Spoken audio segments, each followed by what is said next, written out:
Paris, 1895. La marque Clicia s'installe place Vendôme. Le premier institut de beauté au monde ouvre ses portes. Par la suite, sa prestigieuse école esthétique. La marque Clicia devient la favorite de cours royales et de célébrités. Ses cosmétiques sont distribués dans 40 pays, jusqu'aux Amériques et la Chine.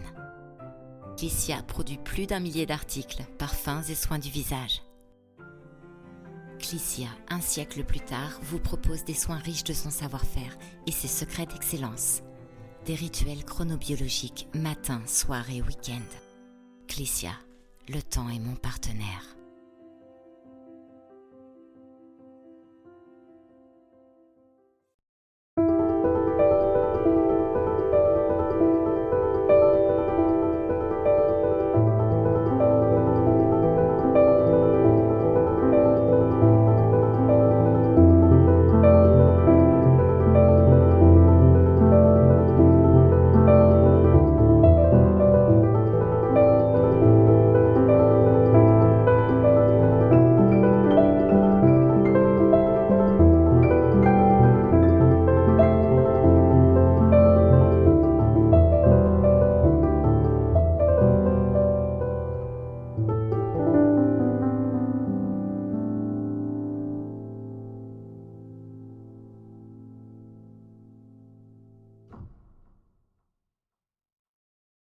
Donc, bonjour à tous les auditeurs pour ce podcast aujourd'hui qui est consacré à une triathlète qui a un parcours très très riche et que je suis vraiment très heureux d'accueillir sur le podcast.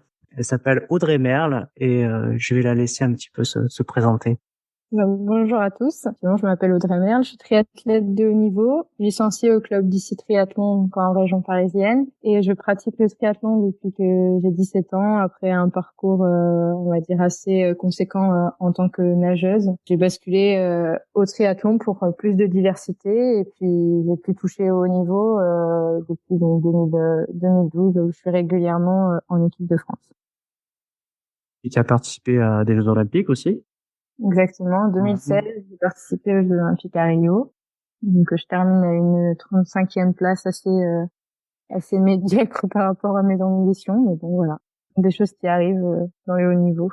Mais tu es aussi une jeune sportive engagée pour une communauté qui s'appelle Les Bornais, où tu es ambassadrice et porte-parole. Ça consiste en quoi ton rôle? Qu'est-ce que tu fais exactement? Tu peux nous parler un petit peu des Bornais? Alors oui, les Bornés, donc ça fait depuis maintenant un peu plus d'1 an que je suis à leur côté. C'est donc une communauté qui prône un petit peu la mixité et le partage dans le monde du cyclisme.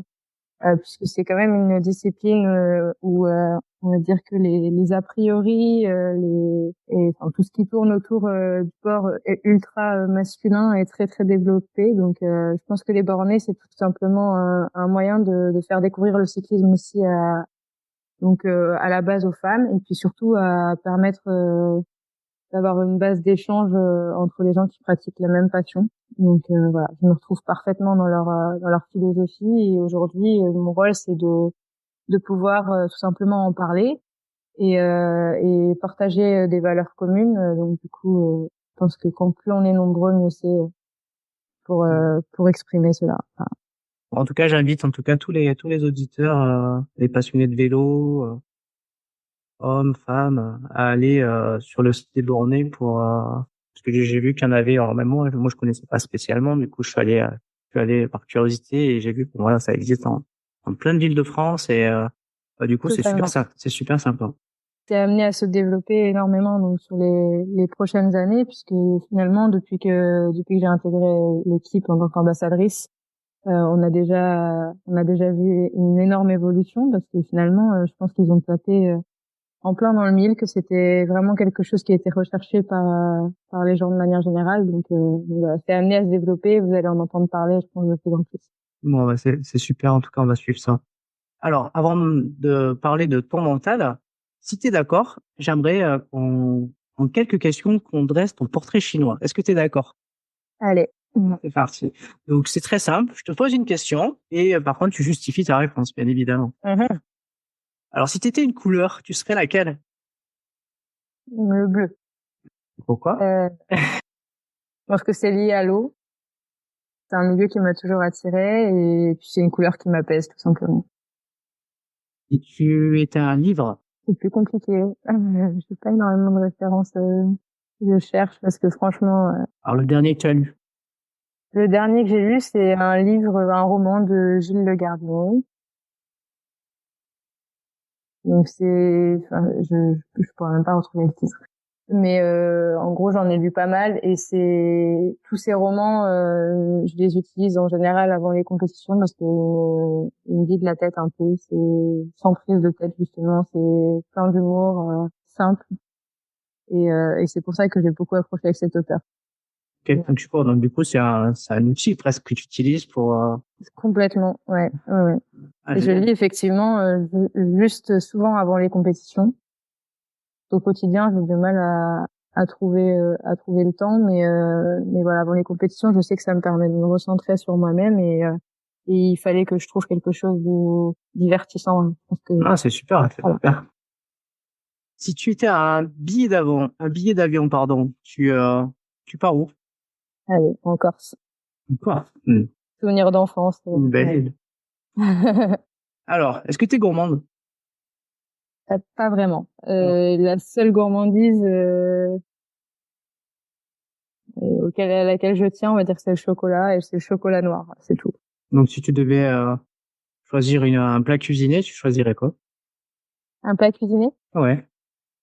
Je dirais, bon, c'est pas très cuisiné, mais le shirashi, simplement. Ouais. Et une pâtisserie? Alors là, c'est très très compliqué. Je suis vraiment vraiment pas gourmande pour le coup. Mais plutôt tarte aux fruits de saison, quoi. Simple. Si tu devais choisir un moment de ta journée que tu préfères, ça serait lequel et pourquoi? Le soir, avant de me coucher, où j'ai un peu le temps de faire un reset de la journée, de profiter de mon copain, voilà, d'échanger sur ce qui s'est passé dans la journée, tout ça. Si tu étais un art, tu choisirais lequel? Euh, la peinture. J'ai toujours aimé peindre depuis que je suis petite et c'est quelque chose que j'ai un peu laissé de côté avec les activités sportives, j'ai pu un petit peu retoucher, on va dire, à ce domaine quand j'ai eu des problèmes de santé. Là, ça m'a permis de faire autre chose et j'ai toujours adoré ça depuis que je suis petite. Donc, Tu devais choisir un mot, ça serait lequel? Un seul mot. hmm, je dirais le bien-être. Je sais pas si ça suffit pour un mot. Ah ouais, c'est bien ça. Et pourquoi? Ouais. Parce que je pense qu'aujourd'hui, j'ai compris que dans tout ce que je faisais, c'était ce que je recherchais, en fait. Que ce soit dans ma pratique sportive, dans ma vie personnelle, ma vie professionnelle. Donc, voilà. C'est un peu une quête, quoi. Bon, bah, c'est une bonne quête. Mm. Si, une petite dernière, et après on parlera de mental. Si t'étais une saison, tu choisirais laquelle?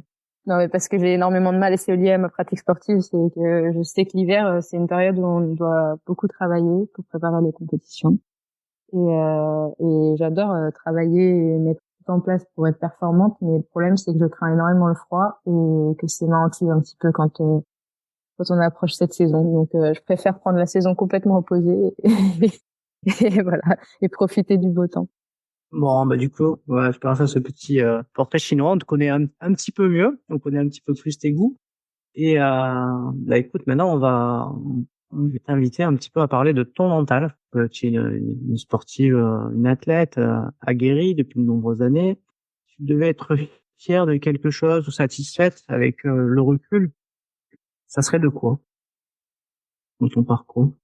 Alors actuellement, je dirais que c'est comment j'ai réussi à surmonter les épreuves auxquelles je ne m'attendais pas. Quand j'ai commencé le sport de haut niveau, je savais qu'il allait y avoir des moments difficiles. Enfin, j'avais conscience que c'était pas forcément un domaine dans lequel tout était linéaire, mais je m'attendais pas à avoir des coups d'arrêt aussi forts comme j'ai pu avoir avec mes problèmes de santé. Et en fait, j'ai tout fait, je pense, pour essayer de me relever de cette période qui a été compliquée. et sans pour autant savoir si ça me permettrait de retrouver le haut niveau. Mais en tout cas, je pense qu'aujourd'hui, maintenant que je commence à retoucher du doigt un petit peu ce niveau-là, j'en suis quand même relativement fière parce que je me dis que c'était pas gagné d'avance quand je pense quelques mois auparavant. Bon, c'est quelque chose dont je suis fière, mais surtout, je pense qu'il m'a beaucoup appris. Si je te dis la phrase rendre possible l'impossible, est-ce que ça t'évoque quelque chose? Complètement. J'ai toujours imaginé ma vie avec le sport. J'ai toujours eu un esprit assez compétitif quand j'étais jeune, et du coup c'était pour moi une évidence de faire du haut niveau. Ça s'est fait de fil en aiguille. Ça a été école primaire, puis après je suis rentrée dans une sélection sportive, etc.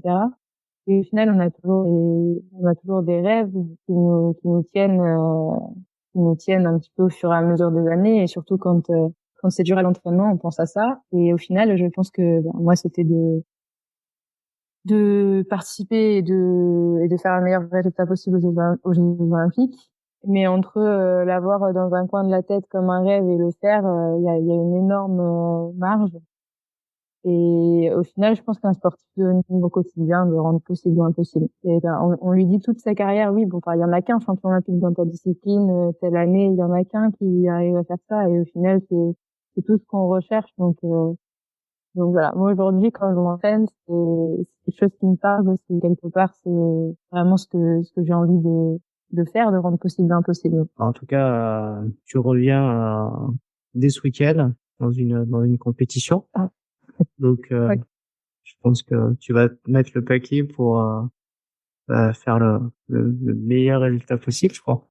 C'est ça. Ce week-end, ce sera donc mes premiers championnats d'Europe élite depuis 2015.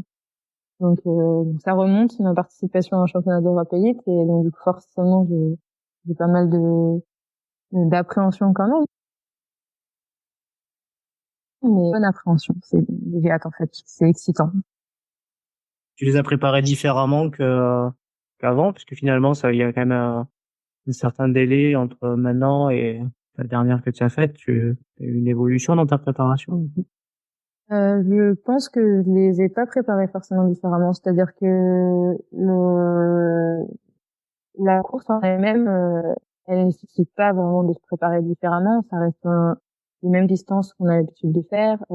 Après, la seule chose que je sais, c'est qu'aujourd'hui, j'y vais pas du tout avec le même état d'esprit. C'est surtout ça, en fait. C'est surtout ça qui a changé. Après, l'approche sportive et d'un point de vue de l'entraînement, il est exactement le même. On calque souvent les années les unes après les autres. Après, il y a des ajustements qui sont faits en fonction du calendrier, de l'état dans lequel on se trouve à ce moment-là, mais c'est quand même toujours très similaire. Mais là, vraiment, ce qui a changé, c'est l'état d'esprit. C'est qu'aujourd'hui, j'ai 6 ans de plus. Enfin, j'aborde pas la course de la même manière. Les ambitions, elles sont pas forcément supérieures parce que j'avais déjà des ambitions très importantes en 2015, mais elles sont, en tout cas, c'est plus construit dans ma tête. Les attentes que j'ai, elles sont plus construites. Et aujourd'hui, je sais que si je suis pas à 100% physiquement pour X raison le jour J, ce qui peut arriver et ce qui arrive régulièrement d'ailleurs sur nos courses avec les calendriers chargés, je suis capable de faire face à plus de scénarios, répondre à plus de situations différentes, et donc in fine d'être plus performante normalement.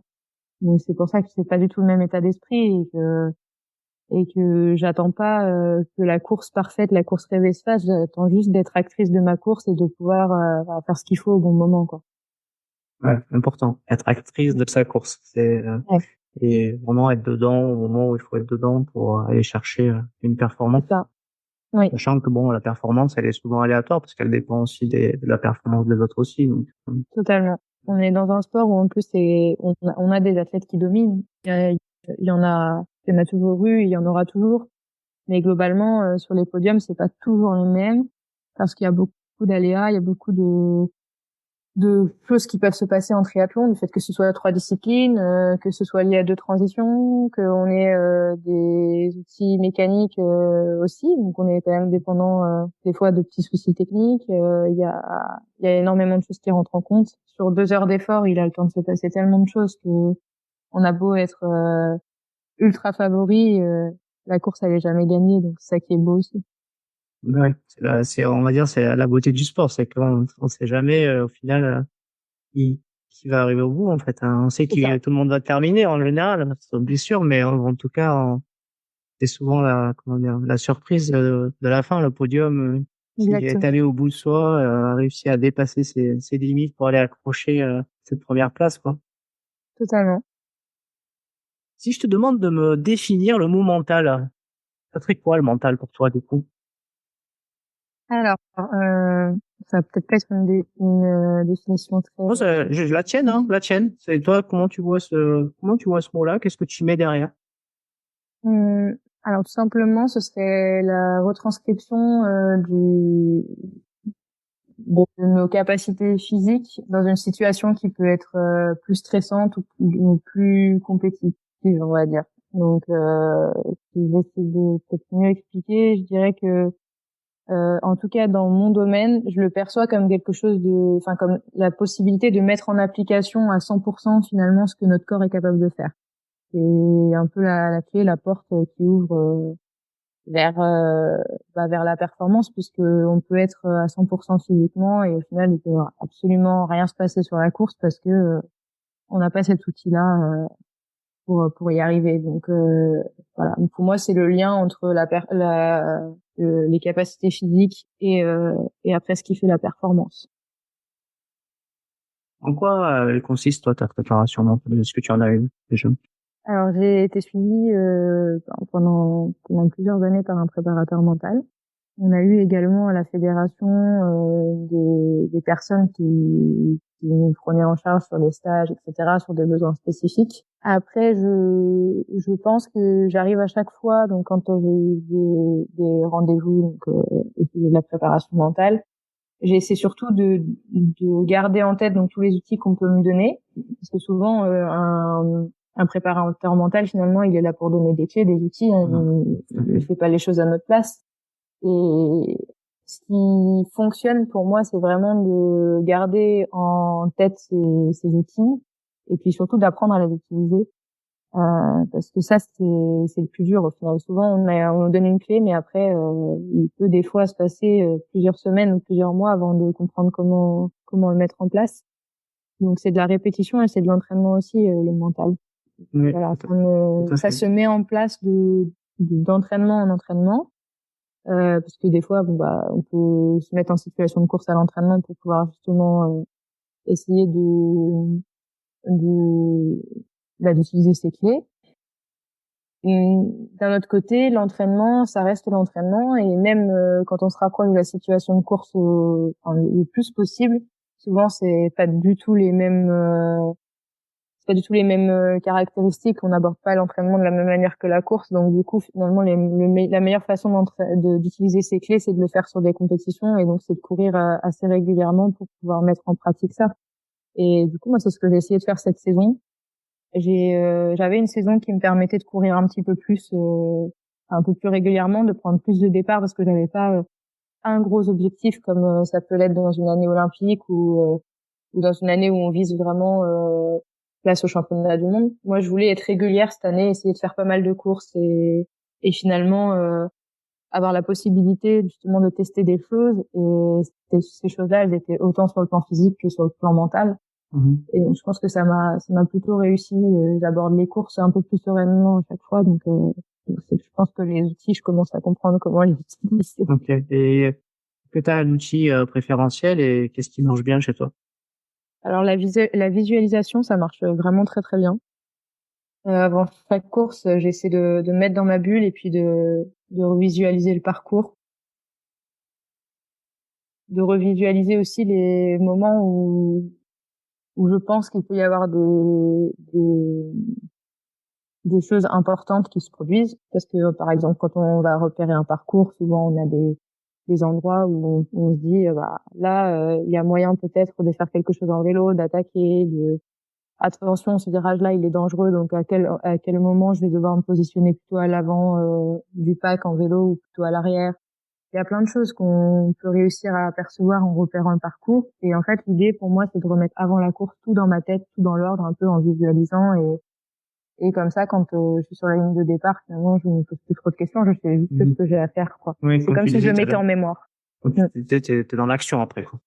Exactement. Donc, du coup, t'essayes d'anticiper, d'être proactif sur des scénarios possibles qui te Oui. permet, voilà, si tel ou tel scénario venait à se réaliser, du coup, tu sais quoi faire et du coup, t'es direct dans l'action, quoi. Je pensais que c'était quelque chose de plutôt négatif, mais maintenant, je pense que j'arrive à l'utiliser positivement. C'est-à-dire que je visualisais aussi le pire scénario qui pouvait se produire pour moi. Et plutôt que de me retrouver un peu, on va dire, désemparée face à la situation quand ça se produit en course, parce que ça arrive, c'est qu'est-ce que je mets en place pour faire face à cette situation qui est finalement la pire que je peux imaginer, quoi. Pire des scénarios. Celui-là, on le redoute Oui. quand même, hein. Ah oui. Si je te parle du regard des autres, est-ce que dans ta carrière sportive, tu as dû t'affranchir du regard des autres à un moment donné? Totalement. Je sais pas s'il y a des athlètes qui arrivent vraiment à ne pas se préoccuper du regard des autres ou qui ne l'ont jamais fait pendant leur carrière. Mais en tout cas, moi, ça a été quelque chose de très problématique au début. Je pense qu'il y a toute une période de ma carrière où j'ai pas fait les choses suffisamment pour moi et je les faisais peut-être plus pour les autres. Et c'est quelque chose qu'on comprend avec la maturité, ça. Je sais pas si c'est lié à la préparation mentale, peut-être un petit peu, mais, ou du moins à ce qu'on peut nous dire sur certains entretiens, puisque finalement, quand on fait pas les choses pour soi, il y a un moment où ça coince. C'est souvent quelque chose qu'il faut débloquer avec les préparateurs mentaux quand on arrive à identifier cette problématique. Mais mais je les faisais pas pour une pression extérieure ou autre. Je les faisais pas parce que derrière, j'avais l'impression qu'on avait des attentes particulières sur moi, mais plus parce que le sens enfin, j'avais pas encore donné suffisamment de sens à mon projet, je pense. Et donc du coup, j'étais bercée dans le haut niveau, je faisais ce qu'on me disait de faire. Et sauf qu'on me disait que je devais être forte et que je devais être performante, donc j'attendais derrière l'approbation de quelqu'un, quoi, quand j'avais réussi ou pas. Et je pense que ça, c'est très différent maintenant parce que déjà, enfin, je pense que la raison principale de ce changement, c'est qu'il y a eu un moment où j'ai décroché de ce haut niveau parce que je pouvais plus être performante liée aux problèmes de santé. Donc, quand je suis revenue sur entre guillemets le devant de la scène, je l'ai fait pour moi parce que sinon j'aurais arrêté depuis très très longtemps parce que entre le moment où j'ai décidé de vraiment me relancer dans un projet fort de haut niveau et le moment où j'ai reperformé, c'est-à-dire très récemment, j'étais toute seule. Enfin, j'étais toute seule, j'avais ma famille, etc., mes proches, voilà, qui me soutenaient. Mais n'empêche que la fédération à ce moment-là, c'est pas un monde de bisounours, les fédérations, le haut niveau. Donc, quand on n'est pas performant, ils sont pas là et c'est normal. Donc là, je me suis retrouvée toute seule et je l'ai fait pour moi. Et j'ai compris que c'était très très important de le faire pour soi parce que sinon, à un moment, on se prend un mur, quoi. Bon, en tout cas, t'es de nouveau sur le devant de la scène, comme t'as dit. Du coup, t'as eu des problèmes de santé, comme tu disais. Comment, comment t'as fait pour garder confiance, pour aller de l'avant, pour rester motivé, comment tu t'y es pris? J'ai pas tout le temps gardé confiance, hein. Ça a été très très dur. Je suis passée par des phases, sans employer des mots, enfin des termes très médicaux, mais je suis passée par des phases de dépression, hein. Il y a des moments où je me sentais plus capable de rien, mais c'était même plus lié au sport. C'est-à-dire, je me sentais plus capable de rien du tout dans la vie de tous les jours, quoi. Et je pense qu'il a fallu que je touche bien le fond pour remonter aussi. Mais il y a un moment où je me suis dit, il faut que tu te prennes en main aussi, parce que là, ce qui t'arrive, bah, c'est sûr, c'est moche, c'est pas de chance. T'étais, enfin, tout roulait. Finalement, j'avais l'impression que tout se déroulait sans embûche. Et puis d'un coup, bah, je me prends un gros mur et à dire je fais un reset sur tout ce qui s'est passé avant, puisque finalement, j'avais acquis confiance en moi grâce aux courses que je faisais au fur et à mesure. Je pense que de nature, je suis pas quelqu'un qui ait beaucoup confiance en moi. Donc ça m'avait permis de gagner en confiance, et d'un coup, je suis retombée à -1000, quoi. Ça a été violent. Et là, je me suis dit après, qu'est-ce que je peux moi faire, on va dire, qu'est-ce qui est de mon ressort pour que je puisse petit à petit me remettre sur pied, éventuellement retrouver le chemin de l'entraînement rapidement et en bonne santé. Et ça s'est fait grâce à l'aide de ma famille et de mes proches. Dans ces moments-là, en fait, j'ai eu besoin d'eux plus que jamais, puisque quand tout va bien, en général, on n'a pas besoin de grand monde, quoi. On trace sa route et puis ça fonctionne. Mais là, j'ai vraiment eu besoin d'eux, et c'était la première fois que je pense j'en suis arrivée à demander de l'aide, mais vraiment à l'exprimer, quoi. Donc vraiment, je pense que ça passe par le soutien des proches, des gens qui en ont confiance en tout cas, et eux m'ont redonné confiance en moi aussi. Donc voilà, ça s'est fait petit à petit, ça a été long, et puis après j'ai essayé de garder en mémoire tout ce que j'avais fait de bien avant. Alors des fois, on peut dire que c'est vivre dans le passé et que c'est pas forcément positif, mais en fait, moi je pense que ça m'a permis de garder une ligne conductrice sur ce que je voulais atteindre, ou atteindre à nouveau en tout cas. Mais par contre, je l'ai pas fait c'était pas une nostalgie ou quelque chose qui pouvait attirer du négatif. Je pense que c'était vraiment un besoin pour m'aider à me reconstruire de jour en jour. Ouais, je Alors comprends. après, voilà, c'était ça en gros.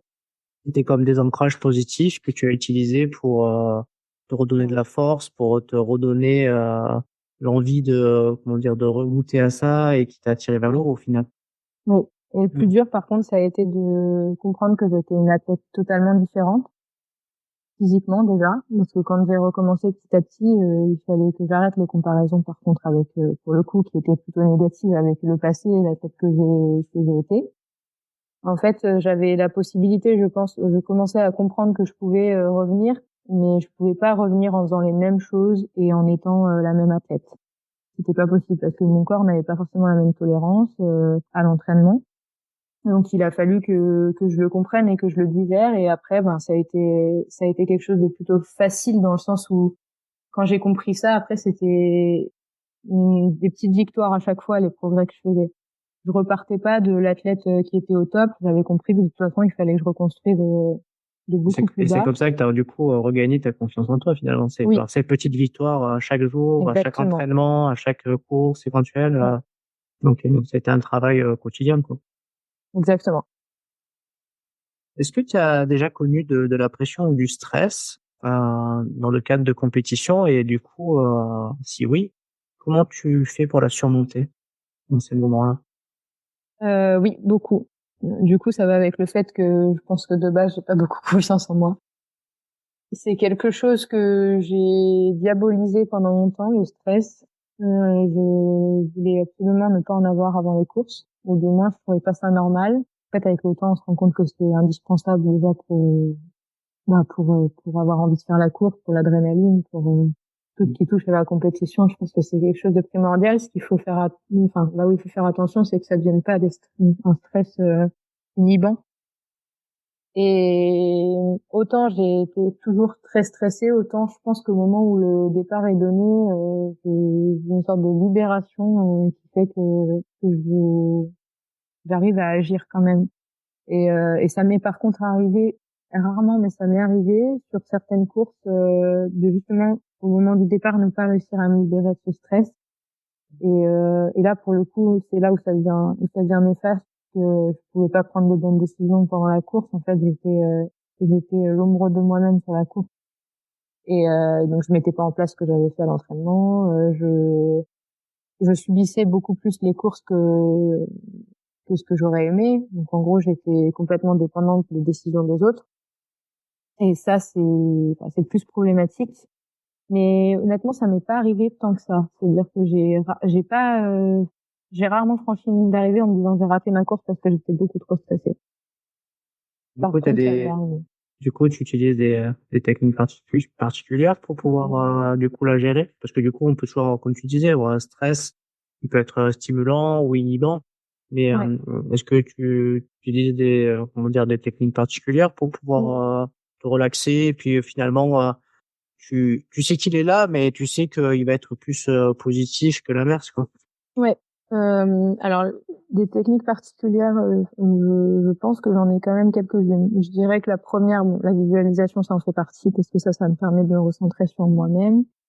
La deuxième, c'est, en fait, on a des temps d'attente quand même assez importants entre le moment où on termine l'échauffement et le moment où on est appelé. Donc, souvent, il se passe 10 minutes Mhm. où, bah, en fait, on ne peut pas faire grand-chose parce qu'on est aligné en fonction de notre numéro avant de peut-être appelé. Donc, on est dans un petit espace et là, souvent, j'en profite pour faire des petits mouvements qui me sont propres. En fait, c'est des petites routines gestuelles pendant lesquelles je ferme les yeux souvent.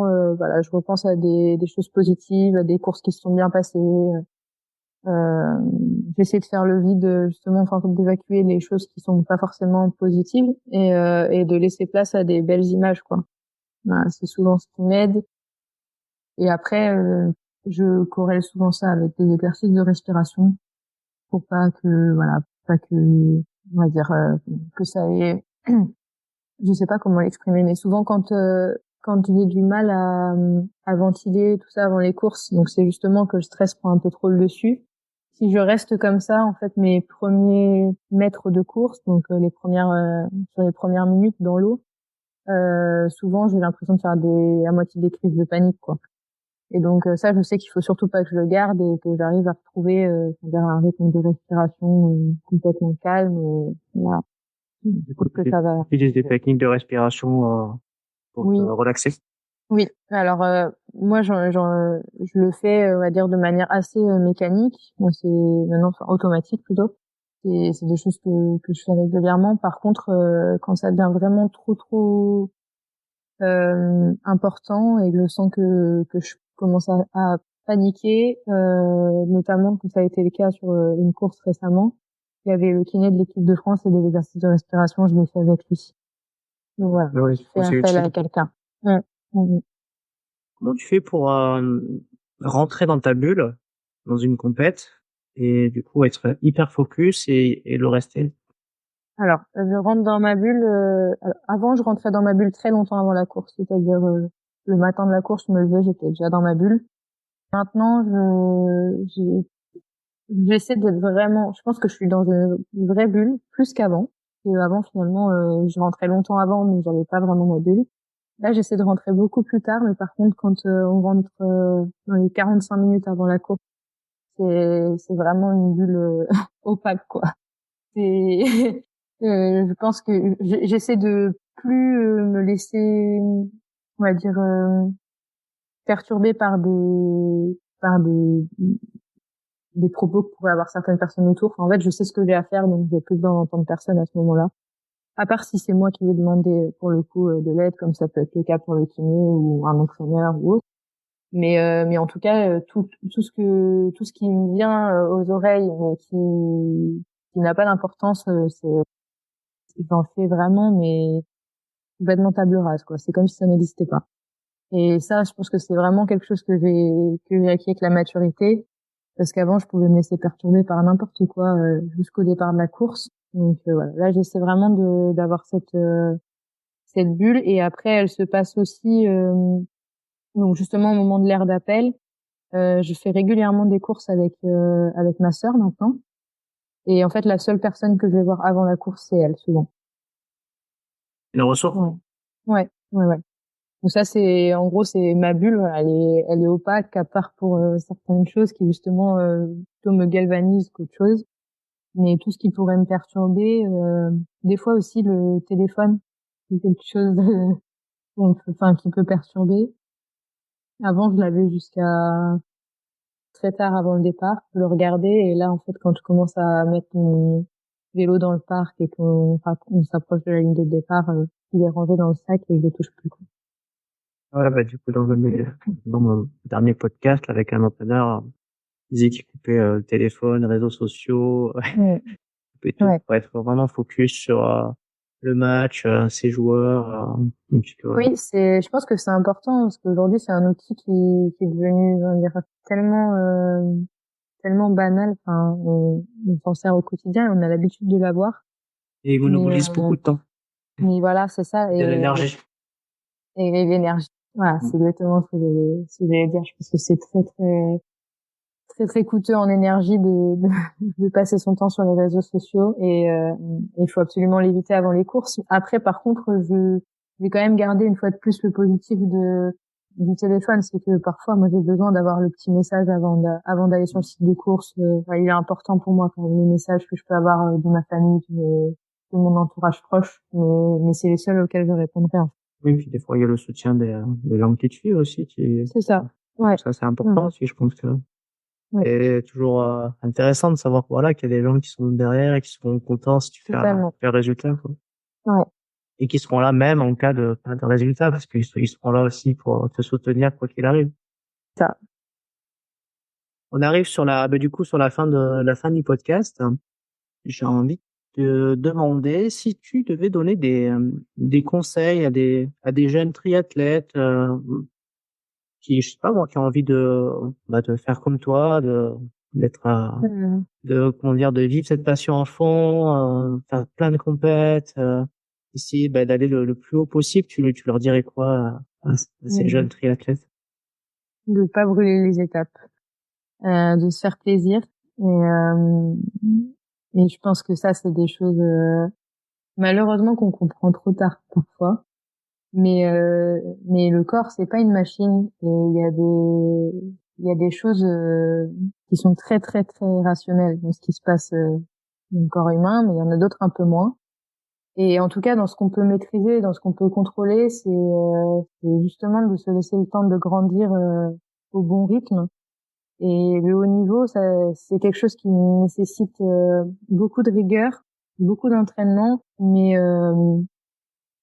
il faut que ça arrive à temps et quand le corps est capable de le recevoir. Donc c'est très important souvent de pas brûler les étapes. Et je pense que ça peut faire sens à certaines personnes qui parfois ont toujours envie de rajouter un petit entraînement, un petit truc par rapport à ce qu'a dit l'entraîneur parce qu'ils ont l'impression que c'était pas assez. Et ça, on en a beaucoup en triathlon. C'est un peu le monde de la surenchère et c'est quelque chose qui peut être même presque dangereux. Hein, donc voilà. Sauf que les conséquences, on les paye pas tout de suite en général. On les paye quelques années après quand on a voulu en faire un peu trop. Donc voilà, c'est vraiment de pas brûler ces étapes, d'écouter son corps, de savoir se faire mal quand il faut, mais pas de manière inutile. Donc ça c'est la première chose que je retiendrai et en plus ça me vient à l'esprit en premier parce qu'aujourd'hui je vois pas mal de jeunes justement qui ont l'intention de faire du haut niveau et en tout cas qui ont la volonté et certainement le talent pour le faire. Mais on en voit pas mal qui grillent un petit peu trop tôt malheureusement. Alors que vraiment ils avaient tout pour y arriver, donc c'est dommage. Et je pense que quand on est jeune, on a besoin de quelqu'un qui nous raisonne un petit peu et qui nous calme un peu dans les moments d'euphorie où on a envie de faire toujours un peu plus. Donc ça c'est très important. Et après la notion de plaisir voilà qui est essentielle parce que ça reste même dans le haut niveau si on perd cette notion de plaisir, je pense qu'on peut pas aller très loin. C'est qu'il y a un moment, ça fait partie c'est un petit peu le moteur, quoi.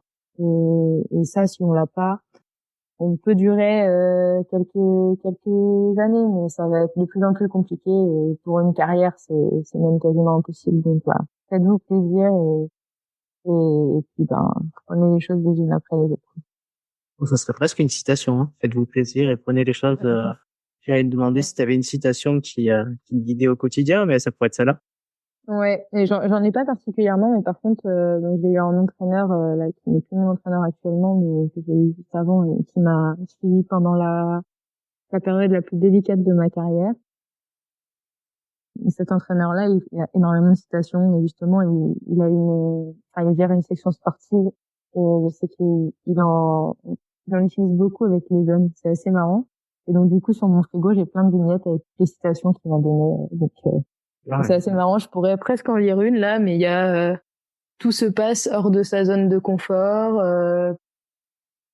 Il n'y a pas de réussite facile ni d'échec définitif. Enfin, il y a plein de citations comme ça. Je les ai toutes sur mon frigo. Donc, Et du coup, t'en choisis une chaque jour pour la oui, journée? de temps en temps. Bon, Je lis, c'est super, ça veut dire que... Bon, c'est génial. Je te remercie. Oui. J'ai une dernière chose, si je peux. Il y a un livre qui était pas forcément une lecture, on va dire un roman, quelque chose que je peux lire au quotidien, mais que j'ai lu il y a quelque temps et qui s'appelle, je l'ai là, et je vais le retrouver parce que c'est assez important. C'était mon préparateur mental qui me l'avait fait lire et je l'ai lu pendant la période où j'étais bien au fond du trou. Donc ça m'a fait beaucoup de bien. Et donc ça s'appelle Champion dans la tête. Voilà, de François Ducasse. Et Makis Chamalidis. Voilà, et donc c'est Makis qui me suivait du coup. Ok, voilà. Makis, ok. Donc c'est pour ça qu'il me l'a fait lire et j'ai trouvé énormément de choses intéressantes. Alors c'est pas forcément lié, il parle beaucoup du tennis dedans, mais en fait les liens se font très facilement et ils se font même avec la vie au quotidien, sans parler de sport. Tout à fait, je trouve ça génial. Je l'ai lu, je l'ai pratiqué, je connais c'est les deux auteurs avec qui j'ai la chance de travailler. C'est génial. Je l'ai envoyé à une jeune fille, enfin une de mes amies, il y a pas longtemps, il y a 2 jours même, qui a fait une course un petit peu délicate pour elle il y a 2 jours, donc elle a dû arrêter sa course parce qu'elle a l'impression qu'il y a quelque chose qui se passe dans sa tête et elle comprend pas tout simplement. Donc je lui ai envoyé ce livre, donc on verra si ça fonctionne, mais c'est quelque chose que j'envoie régulièrement quand on évoque ces sujets-là. Ok, super. En tout cas, Champion dans la tête. Makis Chamalidis, François Ducasse, une très très bonne lecture que je conseille vivement à tout le monde, hein, sportif ou pas sportif. C'est un super livre. Je vais te remercier vraiment pour le temps que tu m'as accordé et que tu as du coup accordé tous nos auditeurs là. C'était super intéressant et je te remercie vivement. Je te souhaite en tout cas une super compète ce week-end. En tout cas, j'irai suivre en tout cas ta course. Et et puis voilà, merci beaucoup à toi pour ton temps et à bientôt. À bientôt.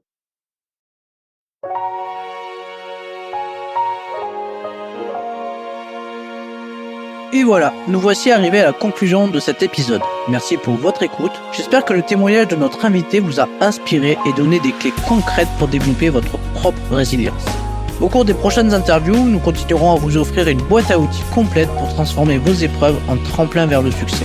Mais le voyage ne s'arrête pas ici. Pour continuer à progresser dans votre mindset, n'hésitez pas à réécouter certains épisodes ou à me contacter directement. Ma porte est ouverte pour répondre à vos questions sur la préparation mentale.